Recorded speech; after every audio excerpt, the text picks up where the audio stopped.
Hello ସାଙ୍ଗମାନେ, ଆଜି ଛାଡ଼ ଖାଇରେ ସ୍ପେଶିଆଲ ରୋଷେଇ ଗୋଟେ ଚାଲିଛି।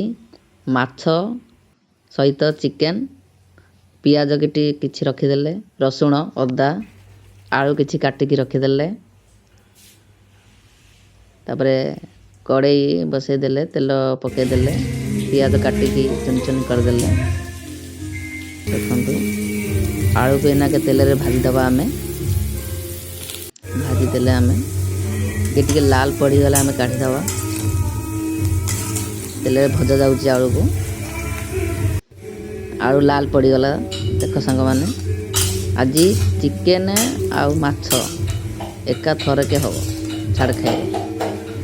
ଦେଖନ୍ତୁ, ଆଳୁ ଲାଲ ପଡ଼ି ଆସିଲା। ଦେଖନ୍ତୁ, ଚିକେନକୁ ଭଲସେ ଧୁଆ ହେଇକି ତାକୁ ରଖା ହେଇଗଲା। ମାଛରେ କିଛି ହଳଦୀ ଗୁଣ୍ଡ ପଡ଼ିଲା, ତାପରେ କିଛି ଲୁଣ ପଡ଼ିବ ସ୍ୱାଦ ଅନୁସାରେ।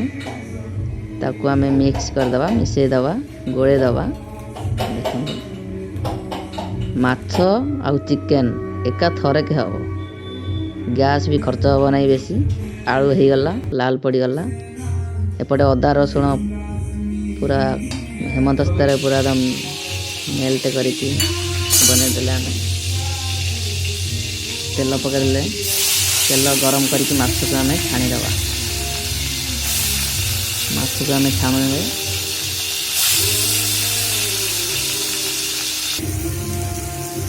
ମାଛ ଛଣା ହେଇକି ରଖା ହେଇଯିବ। ଏପଟେ ତେଲ ଗରମ ଚାଲିଛି, ତେଜପତ୍ର ଗରମ ଚାଲିଛି।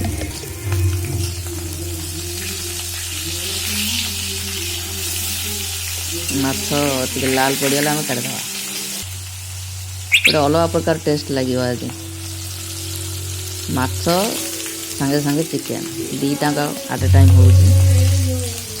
ପିଆଜ ପକାଇବେ। ପିଆଜ ଆମେ ପକାଇଲୁ।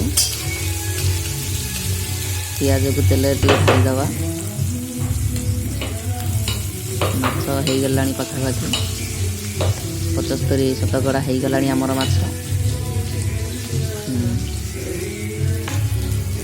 ତାପରେ ପିଆଜ ଆମର ହେଇଗଲାଣି, ପୁରା ଫ୍ରାଏ ଟିକେ ହେଇଗଲାଣି।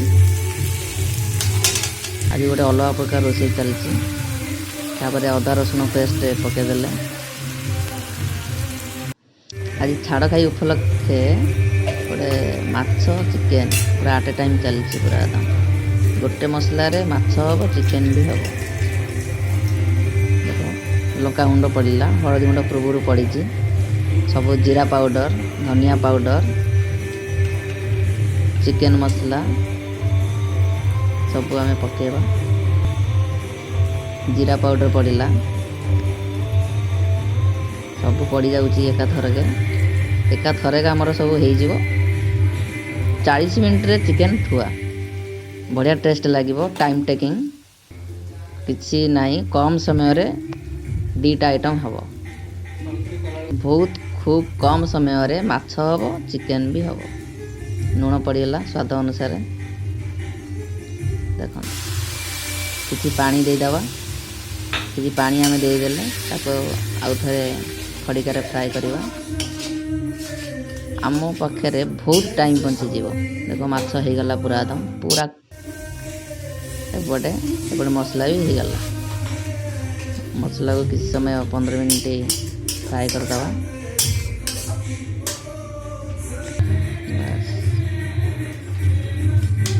ହେଇଗଲା, ମସଲା ଠିକ୍ଠାକ୍ ହେଇଗଲା। ତାପରେ ଟମାଟୋ ପକାଇଦେବା। ଟମାଟୋ ବର୍ତ୍ତମାନ କଟା ଚାଲିଛି। ଏଇନା ବର୍ତ୍ତମାନ ଟମାଟୋ ପଡ଼ିଲା। ମସଲା ଆମର ପୁରା ରେଡ଼ି ହେଇଗଲାଣି ପାଖାପାଖି। ଦେଖନ୍ତୁ, ଆମ ମସଲାକୁ ଇଏ ଚିକେନ ଆଳୁ ଲାଲ ପଡ଼ିକି ଛଣା ହେଇକି ଥୁଆ ହେଇଛି। ତାପରେ ମାଛ ବି ଅଛି। ବାସ୍, କିଛି ମସଲା ବର୍ତ୍ତମାନ ଆମେ କିଛି କାଢ଼ିଦେବା। ମସଲା ମାଛ ପାଇଁ ଆମେ କିଛି ମସଲା କାଢ଼ିଦେଲେ ବାସ୍, ଏପଟେ ମାଛ ହେବ, ସେପଟେ ଚିକେନ ହେବ। ବାସ୍, ମସଲା ରେଡ଼ି। ଚିକେନ ଆମେ ପକାଇଦେଲେ। ବାସ୍, ଏପଟେ ମାଛ ବି ପକାଇଦେଲେ।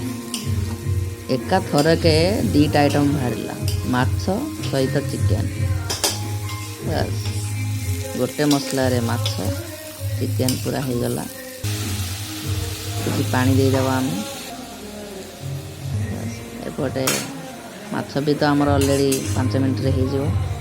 ଚିକେନ୍ ଆମକୁ ଟିକେ ଟାଇମ୍ ଲାଗିବ, ବା ଚିକେନ୍ ଆମେ କିଛି ଘୋଡ଼େଇ ଦେବା କିଛି ସମୟ ପାଇଁ 5-10 ମିନିଟ୍ ପାଇଁ। ବାସ୍ ଦେଖନ୍ତୁ ଚିକେନ୍ର ସ୍ୱାଦ ବାସ୍ ଯିଏ ଖାଇବେ ସିଏ ହିଁ କହିପାରିବେ ଚିକେନ୍ କେମିତିଆ ଲାଗିବ। ଦେଖନ୍ତୁ ଚିକେନ୍ ଅଲରେଡ଼ି ଆମର ଥୁଆ ହେଇଗଲା। ଓକେ।